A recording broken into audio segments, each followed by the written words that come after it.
ओम नमो भगवते वासुदेवाय। ओम नमो भगवते वासुदेवाय। ओम नमो भगवते वासुदेवाय। ओम नमो भगवते वासुदेवाय। ओम नमो भगवते वासुदेवाय। ओम नमो भगवते वासुदेवाय। नारायणं नमस्कृत्य नरं चैव नरोत्तमं देवीं सरस्वतीं व्यासं ततो जयमुदीरयेत्। नष्टप्रायेषु भद्रेषु नित्यं भागवत सेवया भागवते उत्तमश्लोकैर्भक्तिर्भवति नैष्टिकीं। यस्य भास्सूर्यमानायं कृष्णैर्परमपुरुषैर्भक्तिरुत्पादते पुंसा शोकमोहभयापः। Hare Krishna. So anybody is excited to recap what we have studied last week? Last week apart?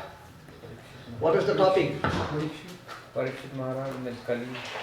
Okay, so what was the special thing? When Parikshit Maharaj and Kali, did they go together to take prasadam or what happened? Something a little bit. So I know that you're. Beating up the cow. What does the bull represent? Dharma. Dharma. The bull represents. Bull represents dharma. What are the four legs of the bull? Satyam, Suchi, Tapam, Daya. Daya. So how many legs were already broken? 3. And what was remaining? Satyam. Satyam. I think because it sounds like your name, you remember.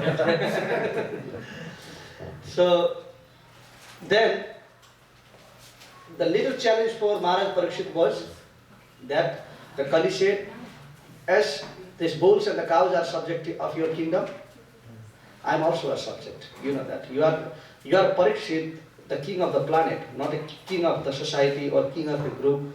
So therefore I did what I am supposed to do. As a part of Kali, the Lord has sent me to do this. Yes. The duty of Kali is to make everything corrupted.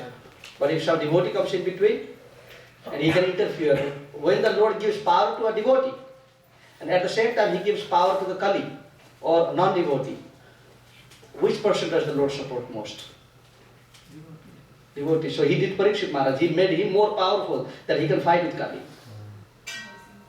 So then he stopped it, and Kali said that you need to give me some space to stay.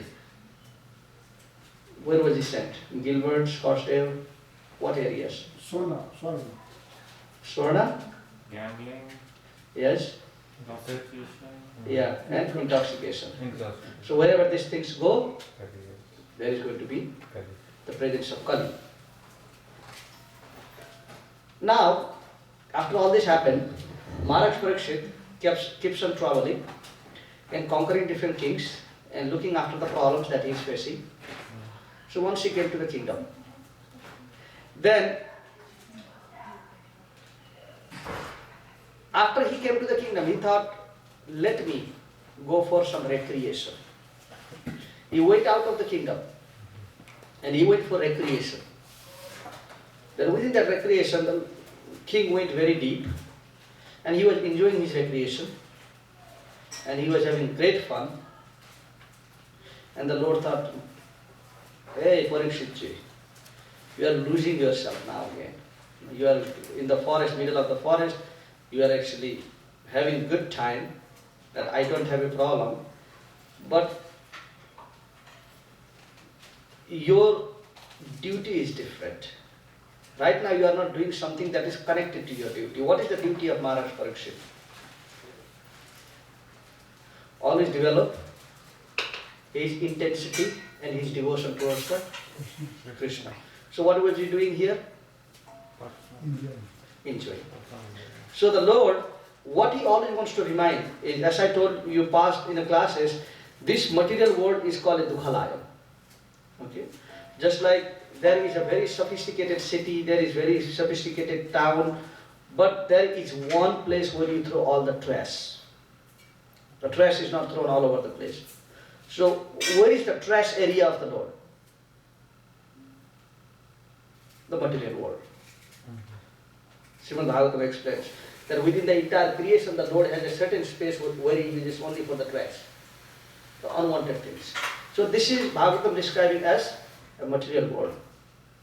Every problem that you can think of, every problem. Padam padam yo vipadam natesha.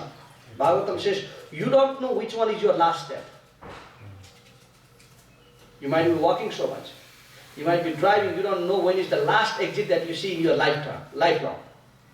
So no one knows, such unpredictable. And you don't know who is going to be the cause of your death. Maybe it is going to be someone that you love the most. You don't know who is going to give you the strongest kick. It might be the person who you invested everything in your life onto. So what better definition of the trust has to be there? Everything that we do in this material world, nothing is predictable. Zero. And we are taking chances in everything. Let me try, पहुंच गया तो पहुंच गया, नहीं तो राम नाम सबके पास हो गया. But you don't know which one is 100% guaranteed. You have any guarantee to anything? What Shastra say that?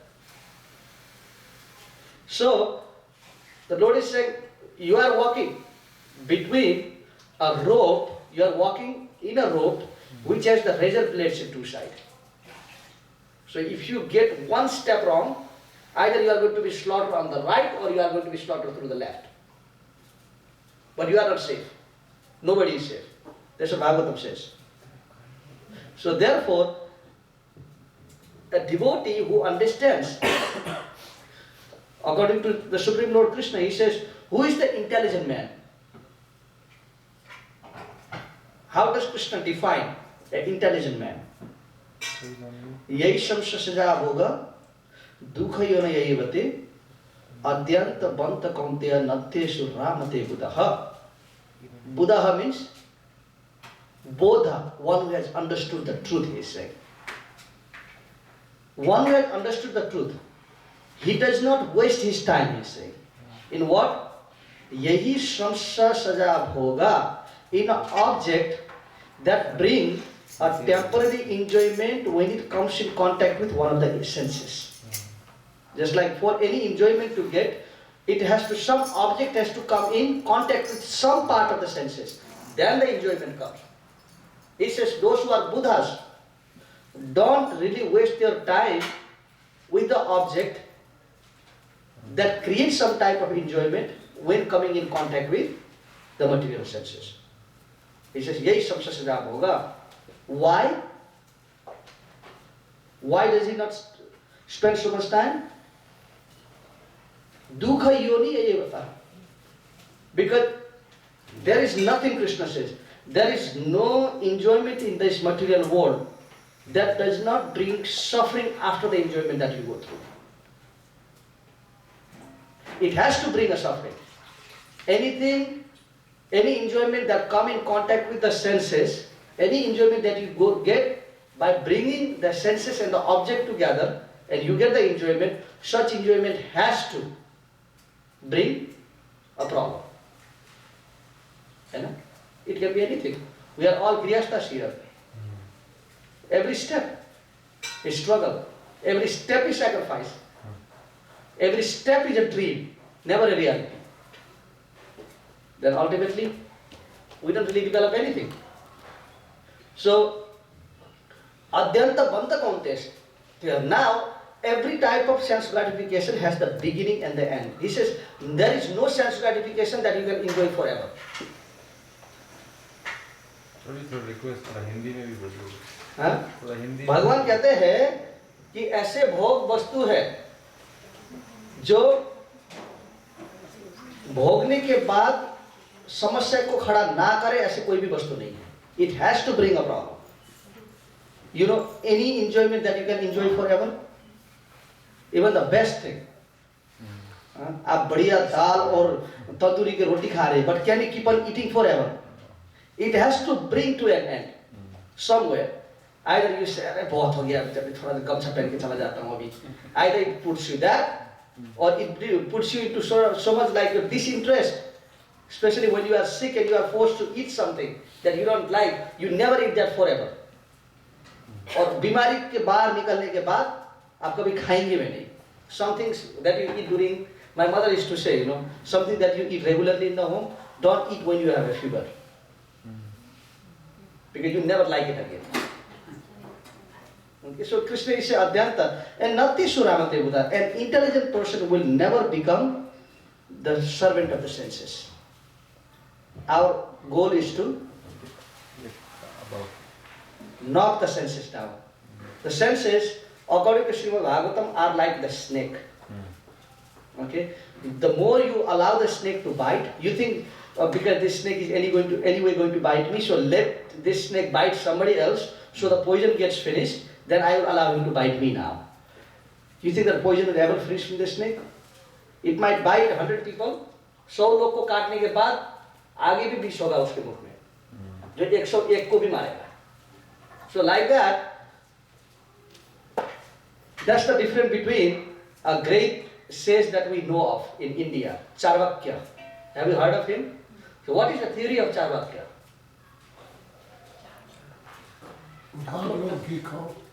नहीं, यावत् जीवेत सुखम जीवेत ऋणम कृत्वा घृतम पीवेत. जब तक जिए हो तब तक जीते रहो, चाहे आपको जीने के लिए घी खाने पड़े खाते रहो, और घी खाने के लिए ऋण लेने पड़े लेते रहो. ऐसे भी किसको क्या पता मरने के बाद कोई आया है क्या, या किसी को संसार का दुख भोगते हुए किसी ने दिखा है क्या? तो उनका अर्थ यह है कि पाप करो, धर्म करो, कुछ भी करो, परंतु खाना खा लो या इंद्रिय भोग करो. और भागवत सिद्धांत क्या है?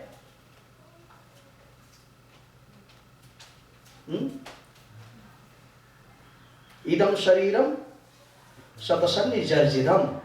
श्रीमद् भागवत का जो ये शरीर है एक जर्जिर है, एक भगवान ने उपकार के रूप में दिया है कुछ प्राप्ति करने के लिए, है ना. अब इसका एडवांटेज लेकर के भगवान का प्राप्ति कर लिया तो बहुत अच्छी बात हो गया, आपको ये शरीर मिलते नहीं रहेगी. और एक बार जब ये भगवान देखेंगे कि इसको ये मनुष्य जीवन देना ही बेकार है. श्रीमद् भागवत कहता है कि मनुष्य जीवन का अर्थ भगवान प्राप्ति, कुछ भी करके भगवान को प्राप्त करने का ही है. अगर एक जीवन में इसका दुरुपयोग हुआ, Shrimad Bhagavatam says, if having a human form of life, you try to live the life of a tiger, you do the activities that is befitting for the tiger, why would the Lord torture you by giving you a human form of life when you have a desire to become a tiger? So better take away human form of life and make you a tiger. That's fine, isn't it? Being a human, you want to spend your life long in the water. Is human body suitable to be in the water? You have to go with these big tanks, you know. First thing, being in the water is so hard. And top of that, you are carrying big tanks. This is a torture for us. What if we could go in the water without the help of any tank? It will be better, isn't it? So the Lord says, anyway, this human form of life is not really suitable for you. तो चलो मछली बन जाओ, तुमको tank लेने का भी कोई जरूरत नहीं है, कुछ नहीं है. You can easily, naturally just be in the water. तो इसीलिए जब एक मनुष्य जीवन प्राप्त होती है तो मनुष्य जीवन का दुर्लभम मनुष्यम देहो देहिनम क्षणभंगुर तत्रापि दुर्लभम मन्ये वैकुंठ प्रिय दर्शने. ये मनुष्य जीवन प्राप्त करना बहुत दुर्लभ है, और जिसको प्राप्त हो भी गया, एक तो प्राप्त करना दुर्लभ है, और जिसको प्राप्त हो भी गया तो ये पता नहीं कि कब तक हो रहेगा, वो भी कोई गारंटी नहीं है. हो सकता है क्षण भंगुर, एक क्षण में ही भंगुर खत्म हो जाए, जल जाए. तत्रापि दुर्लभम मान्य. एक तो मनुष्य जीवन प्राप्त करना दुर्लभ है ना, और एक प्राप्त करने के बाद कब तक रह जाए इसको मेंटेन करके रखना ही दुर्लभ. और उससे भी दुर्लभ क्या है? वैकुंठ प्रिय दर्शनी. To have a association of the devotees is very dullabh. Many people get the human form of life, yes.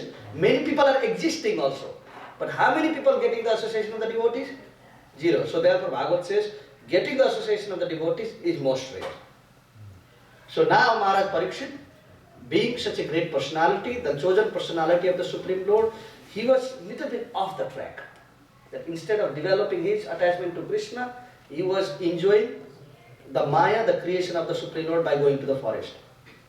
So at that time, the Lord thought something has to be done here. So Maharaj Parikshit goes to the forest. So he is hunting. Now according to Srimad Bhagavatam, within that kingdom, every 5 minutes there were waterfalls, very sweet water falling down the stream. So when we say that Maharaj Parikshit was thirsty, is it applicable in this sense when there is water all over the forest? प्यासे कैसे हो सकते थे? श्रीमद् भागवत कहता है कि इतना प्यासे व्याकुल हो गई वो टॉलरेट नहीं कर पाए. So this position is put by the Supreme Lord himself. है ना? किसी को बोलना कि घर में पालक पनीर मटर पनीर सब कुछ पड़ा हुआ है और बंदा बहुत भूखा है. भूखा क्या कर रहा है, इतना खाना है तो फिर. तो like that, the entire forest is filled up with the water everywhere. And how is Maharaj Parikshit thirsty here? This is the plan of the Lord. So then, okay, he is thirsty, we accept that maybe he was not really focusing in where the water was. Maybe he was looking for the water of some specific place. Would he go into the hermitage of the sage to drink the water, or will he go into the waterfalls? What do you think that he might have? He should go. Go to the waterfall, not to the hermit of the sage also. So Maharaj Parikshit, with his bow and arrow in the hand, ऋषि के पास चले गए. ऋषि के कुटीर में जाकर के, जब जिस स्थिति में ऋषि तपस्या कर रहे थे, और उनका नाम क्या था? शमीक ऋषि. शमीक ऋषि तपस्या की बहुत गहराई में थे. महाराज परीक्षित जब पहुंचे, और शास्त्र कहता है कि महाराज परीक्षित के पास कोई ऑर्डरेशन का कोई इच्छा ही नहीं था कि he never had this desire that people should respect me, a great king. And top of that, a person who does not even want a respect from an ordinary person, will he want a respect from the sage like Samik? Never. Then he goes to the ashram of Samik. Then he feels, hey, you have disrespected me. I am Maharaj Parikshit. Srimad Bhagavatam says, I am Maharaj Parikshit. Because of me, any brahmanas are existing. Because Kali had already taken over everything. I came here. यहाँ आने के बाद सबका जीवन इतना आसान कर दिया है कि हर व्यक्ति अपने भगवान का साधन कर सकता है, पूजन कर सकता है, सब कुछ कर सकता है. और मैं आपके आश्रम में आया, ऐसे तो मैं कभी आता नहीं हूँ, पहले बार आ रहा हूँ, एक राजा हूँ, सम्राट हूँ, बहुत बड़ा इतिहास है हमारा, और आपने न तो कोई आसन दिया और न तो आपने ये पूछा कि जल चाहिए कि नहीं चाहिए. आपने जल के लिए भी नहीं पूछा मुझे. और ऋषि तपस्या में थे, उनको कोई पता ही नहीं था कि किसने क्या बोला. He never noticed anything. Then Maharaj Parikshit, he just walked away. तो वहां से जब आगे बढ़ रहे थे, जाते हुए उन्हें सांप नहीं दिखा, आते हुए एक मरा हुआ सांप रास्ता में देख लिया. ये सांप भी भगवान का आइडिया था वहां पर. तो उन्हें आपने धनुष में सांप को लपेट लिया, जैसे उनके पास धनुष था ना हाथ में, धनुष से सांप को उठाया और उसी धनुष का सांप को जाकर के ऋषि के गले में लटका दिया. बोले जो एक राधा का आदर नहीं कर सकता है, उसका गला एक सांप का विश्राम स्थान है. इस प्रकार से वहां से चले गए. और चले जाने के बाद महाराज परीक्षित किंगडम की तरफ चले गए, राज्य की तरफ चले गए. और वहां चले गए, जैसे वो जाकर के अपने दरबार में पहुंचे, उनको याद आया कि उन्हें किया क्या. फिर अभी तक उनको अवेयरनेस भी नहीं था कि उन्हें किया क्या. He did not even know what has he done. So that he thought, oh my God, what have I done? A sage like a Samik ऋषि, उनके गले में मरा हुआ सांप लटका करके आया हूं. क्या किया मैंने? तो उसी समय में जो ये ऋषि का, समीक ऋषि का एक पुत्र था जिनका नाम था श्रृंगी, वो गंगा के तट पे अपने दोस्तों के साथ स्नान कर रहा था गंगा में. और ऋषि पुत्र थे. उस समय तक हर ऋषि पुत्र के पास उतना ही शक्ति होता था जितना पिता के पास होता था. उनके पास इतना शक्ति था कि जल में खेलते खेलते भी इनको पता चल गया कि श्रृंगी ने, परीक्षित महाराज ने समीक ऋषि के गले में सांप डाल दिया है, मरा हुआ सांप डाल दिया. और इनको खेलते खेलते पता चल गया. और ऐसे ही भी ऋषियों में सबसे श्रेष्ठ थे ये, जो समीक ऋषि थे, ऋषि में सबसे श्रेष्ठ थे. तो उनका श्रेष्ठ ऋषि का पुत्र होना भी तो श्रेष्ठ ही होता है. तो जो बच्चे खेल रहे थे उनने उनको थोड़ा उठा दिया. फिर बोलते अरे तू क्या है, समझता है एक समीक ऋषि का बेटा है? तुझे पता है कि अभी भी तेरे पिता के गले में एक मरा हुआ सांप लटका हुआ है, यहाँ पर तू ढींगा मार रहा है बड़ा बड़ा, और वहां पर तेरे पिताजी के गले में मरा हुआ सांप है, और तू क्या कर पाएगा? अभी पता है ये किसने डाला है? नाम तो पता नहीं था। हाँ नहीं, ये नाम तो पता नहीं है। तो जब ये सुना, ऋषि का पुत्र श्रृंगी को क्रोध आया, जल में गया, हाथ में जल लेकर के जिस व्यक्ति ने ये मरा हुआ सांप को मेरे पिता के गले में लटकाया, जो वो व्यक्ति का सांप का काटने द्वारा ही मृत्यु होनी चाहिए, ये बोल के सांप दे दिया आकाश में ऐसे। तो जब अब क्या हुआ, जो नहा रहे थे बच्चे लोग, they were bathing, they immediately rush towards Shamik Rishi. बोले कि पिताजी हमको पता चल गया था, वी न्यू, पता चल गया था आपके गले में मरा हुआ सांप लटका हुआ, ये हमको पता था, तो इसीलिए मैंने बहुत बड़ा काम किया आपके फेवर में। तो बोला क्या किया बेटा तुमने? बोला कि मैंने ये सांप दिया कि जो व्यक्ति ने आपके गले में सांप लटकाया वो व्यक्ति का मरण हो जाए आज से लेकर 7 दिन के बीच में, ये भी सांप के काटने से। तो फिर समीक ऋषि सोचे कि अरे मूर्ख, क्या किया तूने? ये ऋषि का, कहते हैं ऋषि का जो शक्ति दिमाग में होनी चाहिए, जीव में नहीं होनी चाहिए, और तूने बहुत बड़ा। तो फिर समीक ऋषि फिर तपस्या में जाकर के दिखे कि ये व्यक्ति था कौन। तो दिखा, तुम्हारा परीक्षित को दिखा, तो अपने बेटे को बहुत डांटे, बोलते जिन राजा के कारण से आज हम लोग इतना सुरक्षित होकर के रहे हैं, आज आकर के उसी राजा को तूने शाप दे दिया, तूने जानबूझ से अपने पाँव में खिलड़ी मारा है अभी, और कुछ नहीं किया तूने। मूर्ख, ये कोई होता है क्या कि जब भी बिना देखे बिना समझे, ये भी इतना बड़ा प्रतापी राजा को, इतना बड़ा प्रेमी है भगवान का, क्या था उसमें फोटो? तो अब उनका पिताजी बोलते हैं कि ही इज राइट, इतना बड़ा प्रतापी राजा आता है, जो भगवान द्वारा जो काम होने जाने चाहिए, the work that needs to be done by Krishna, he has done it, है ना। और ऐसे राजा को भगवान का स्थान देना आवश्यक है, और मैंने नहीं दिया, इसका फलस्वरूप गले में सांप लटका दिया। उसने कुछ गलती नहीं किया। ऐसे व्यक्ति को यह दंड होनी चाहिए। मतलब ऐसा नहीं कि मतलब ऋषि को होना ही चाहिए, मतलब ये ऋषि का एटीट्यूड था। ये नहीं बोलेगा बेटे बहुत अच्छा किया, तुम बहुत अच्छे बेटे हो मेरे, कि जिसने मुझे इंसल्ट किया उसके गले में तुमने सांप डाल दिया, उनको सांप दे दिया, और ये बहुत अच्छा किया तुमने बेटा, बस आशीर्वाद देता हूं तुमको। ये नहीं किया। तो बोला कि अरे मूर्ख, तू जैसे एक असभ्य बालक, जो कैरेक्टरहीन बालक को ये सब शक्ति देकर क्या होगा? तो उनने साफ दे दिया कि आज से कभी भी ब्राह्मण के शक्ति में बिना भक्ति और योग बल प्राप्त करे कभी यह शक्ति प्राप्त नहीं हो सकता है, बोल के अपने पुत्र को ही साथ दे दिया कि तेरा सब शक्ति छीन हो जाए, अभी तुझे पता नहीं है शक्ति का उपयोग करना नहीं आता है तुझे। तो अब समीक ऋषि वहां से अपना बेटा को साथ दे करके सीधा कहाँ चले गए? महाराज परीक्षित के पास। महाराज परीक्षित के पास चले गए, राज्य में चले गए। तब तक महाराज परीक्षित को पता भी था कि क्या हुआ है। तो जाकर के महाराज, मैं वही समीक ऋषि हूँ, वही अपराधी हूँ जिसने आप जैसे एक प्रतापी राजा को एक सत्कार नहीं दिया, और आपको यही सूचित करने आया हूँ कि एक मेरा मूर्ख पुत्र ने आपको 7 दिन के अंदर सांप द्वारा काटा जाने का और 7 दिन के अंदर मरने का शाप दिया है। महाराज अब आप वही करिए जिसका मरण पास आ चुका हो, और जिस व्यक्ति को मरना है। तो ये किसको संकेत दे रहे हैं ऋषि?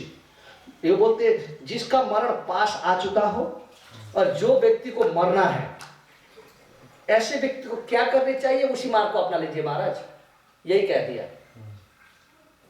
तो ये किसको इंडिकेट कर रहे हैं? सबको इंडिकेट कर रहे हैं। उनका तो 7 दिन में था, मरना तो सबको है ना। बोलते हैं जिस व्यक्ति को मरना है, ऐसे व्यक्ति को क्या करनी चाहिए? आप मार्ग अपना लीजिए अभी वो मार्ग, क्योंकि आपका अब 7 दिन में है। और उनको तो पता था 7 दिन में, हमको क्या पता 7 घंटा में है। No one knows. वो तो अच्छा था उनके लिए कि पता चल गया। अगर हम लोग को वही बता दे कि भाई, जब डॉक्टर बोलता है कि तब तुमको 3 दिन से ज्यादा नहीं है, तो पूरा प्लानिंग करते कि अब ये 3 दिन के अंदर क्या करना है। अगर बेटा को कुछ बताना है, बेटी को कुछ बताना है, कोई अगर कहीं स्पेशल बैंक अकाउंट हो, कहीं स्पेशल सेविंग हो, उसमें लग जाते हैं। मतलब this is the nature of the world. तो महाराज परीक्षित चले गए। महाराज परीक्षित जाकर के जान्मेजय के पास जाकर के बोले कि अरण्य गंतव्य में अब जा रहा हूं जंगल की तरफ, अब जो करना है करो, ये बोल के महाराज परीक्षित सब कुछ छोड़ करके गंगा के तट पे चले गए. Now the topic of Sri Sukadeva Goswami comes now. All this time was who? Shuka Goswami and Shonak Rishis. First canto. Now this part is finishing of first canto. And next week will be Sukadeva Goswami at the bank of Ganga. Parikshit Maharaj at the bank of Ganga. And asking question to Sukadeva Goswami about my death is coming very near. अब मेरा मरण आ चुका है, तो इसीलिए हे भगवान, हे सुखदेव गोस्वामी, ये बताइए कि जिसका मरण निश्चित है, जो व्यक्ति को मरना निश्चित है, उसके लिए सबसे बेस्ट उपाय क्या है? क्योंकि लाइफ ज्यादा लंबा नहीं है. आपको पता है कि योग द्वारा भगवान को प्राप्ति करना कितना समय लगता है? जो व्यक्ति अष्टांग योग जैसे योग करते हैं ना, कि अष्टांग योग द्वारा भगवान को प्राप्ति करना, टाइम फ्रेम क्या है अष्टांग योग का? 60,000 years. यम से लेकर नियम, नियम से लेकर प्राणायाम, प्राणायाम से प्रत्याहार, ध्यान धारण और समाधि तक पहुंचने के लिए 60,000 वर्ष लगता है. वो भी अगर आपने बीच में कुछ भी गैप नहीं छोड़ा, कि at right time you do the right thing. ठीक है ना? यम से लेकर नियम तक, डूज एंड डोंट्स पहले शुरू होता है जब योगा प्रैक्टिस में. पहले what you should reject and what you should accept. That's the first part. जब तक ये नहीं होगा, आगे योगा नहीं होगा. Everything that you should accept. What's the first thing in yoga? I'm finishing this chapter with this. Then we'll go into second canto after that. Next class. So what's the first step? What is the first step of yoga? Those of us who may think that we might get, God, or we may get Krishna with yoga, first part is yam. In the process of yam, Krishna says, शौच देशे प्रतिष्ठाप्य स्थिरम आसनम आत्मनम नाति नीचम नाति स्थितम नाचि नीचम चैलदीन कुशोतरम तत्र एकाग्र मना कृत्वा यथा जितेंद्रिय क्रिया उपविशेषणि युज्यति योगम आत्म विशुद्धये. फर्स्ट स्टेप, शौच देशे. Find a very clean space. You have to leave home for yoga process. You can not be at the home and you be yogi. Therefore, first place he said is शौच देश. Shauch is clean. Desh means a countryside. Find a place somewhere in the forest. शौचा देशे प्रतिष्ठाप्य. और जंगल में जाने के बाद क्या करने का? प्रतिष्ठाप्य. आपको ऐसा स्थान का स्थापित करना होगा जो आपको सुटेबल लगे. ये जंगल है, यहाँ ज्यादा लोग भी नहीं आने वाले हैं. ठीक है ना? देन स्थिरम आसनम. आपको एक आसन रखना होगा वहां पर. यह आसन किस चीज का? कुशासन. कुशासन रखने का. शौचदेशे प्रतिष्ठाप्य स्थिरम आसनम आत्मनम नातिष्ठितम. यह आसन इतना नीचा भी नहीं होने चाहिए. It should not be very low to the ground and it should not be too high. If it is too low, that is insult to the process. And if it is too high, you might start thinking कि you are not a sadhak, I am a siddha. मैं भगवान बन गया. है ना?